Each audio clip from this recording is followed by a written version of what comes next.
Hi, it's Tabletop Templar, and welcome back to another episode of the Spotlight series where I'm going to talk about a game from my collection and show you the game and give my thoughts on it.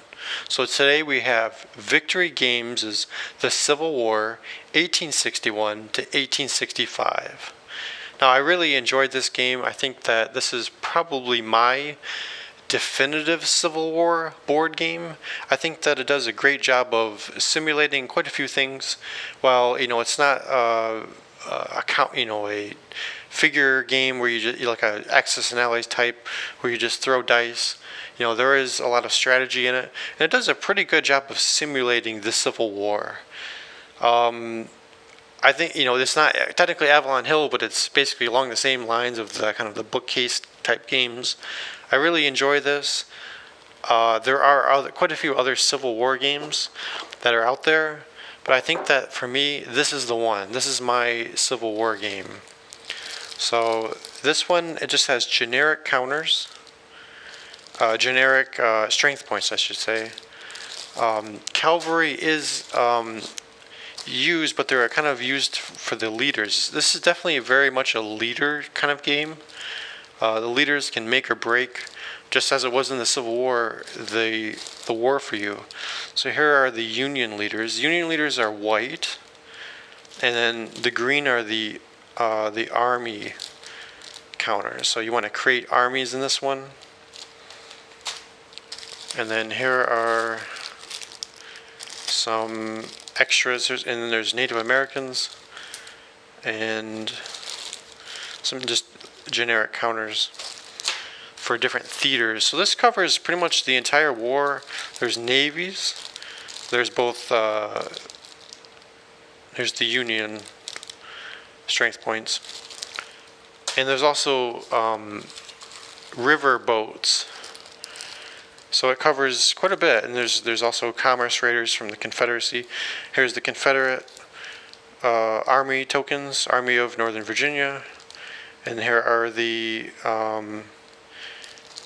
generals. See if I can focus. So the names are kind of long, so they had to abbreviate them quite a bit. So just beware. There in the rulebook there is a key for the abbreviations. I would say that this is probably one of the games that has the most generals and personalities in it. So if you really like that, and you like kind of, instead of just having a bunch of generic strength points, this has both, but this has a lot of generals. So if you like the Civil War, I think you'll really enjoy this. Player cards. There's Indian raids, massacres. I mean, it really covers a lot of the Civil War. The map is a paper map. I do wish it was mounted. I do like mounted maps, but it's not, unfortunately. So there's two different maps. There's the main map, which is your Eastern Theater. Here's Florida down. I do really like this map. Very colorful. You can clearly see everything. Union territory, Confederate territory, Indian territory, capital cities. It's just the perfect kind of hex kind of game. And a lot of fighting here. Virginia, Maryland, Pennsylvania. Probably most of the fighting is going to be here. Just how close Washington, D.C. and Richmond are. The two capitals.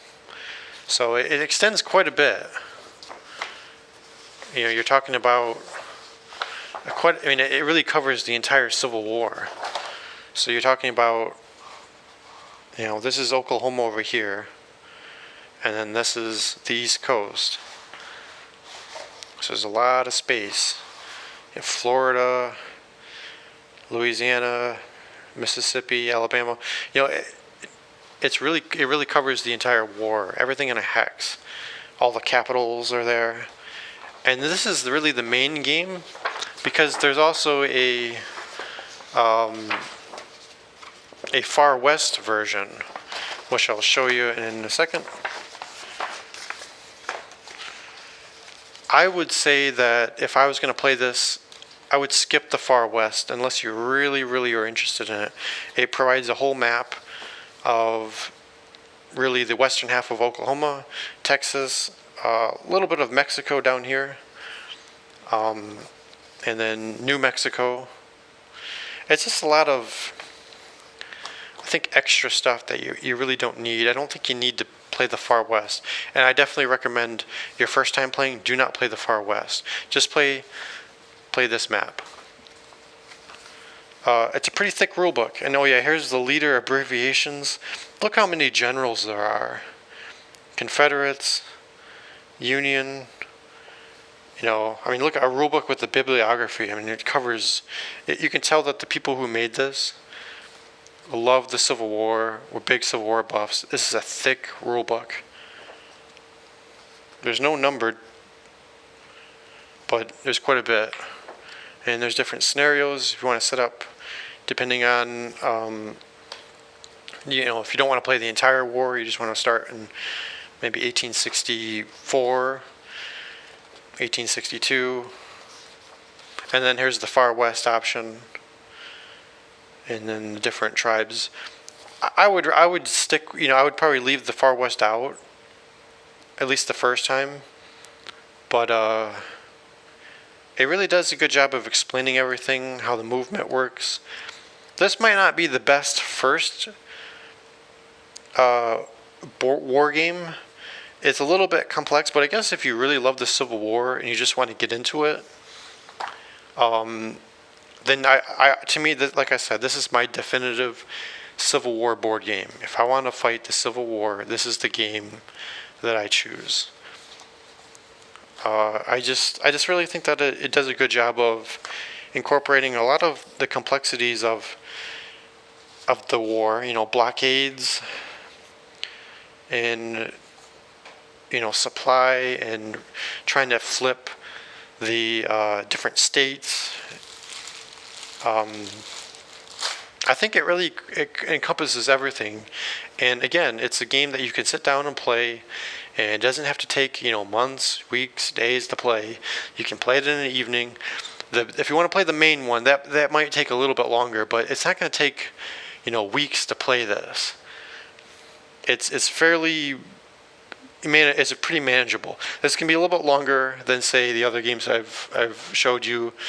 1776 or Frederick the Great, or the other ones. This is going to be a little bit longer if you want to play the entire war, but I think that's still doable. And you don't have to leave it set up for too long. But then, of course, you can always play a shorter version of the war if you want to start it later. I really enjoy this one. Victory Games. I think this is the only Victory Games game that I own. But I think this is probably one of their best ones. I think that, to me, this, like I said, this is my definitive Civil War game. And I think that does a good job of simulating the leadership, but also keeping it fairly simple for someone to grasp. And the rulebook is thick, but I think it can be managed pretty well. It's not terribly complicated, but you might have to go a little bit slower when you first play it. But it's still popular. I know people play it on Vassal a lot. Board Game Geek, there is quite a few people that will mention stuff on there. So I recommend this if you're looking for a Civil War game and you're not sure what to get. There's a lot of options, but I think this is my option. This is what I choose. This is what I go to when I want to play a Civil War game. And I think it does like I said, I think it does a pretty good job of simulating the Civil War. So if you like this video, please give it a like, and if you want to watch more videos, check out the other ones in the series of the Spotlight. And if you want to subscribe, I appreciate that, and I'll see you next time.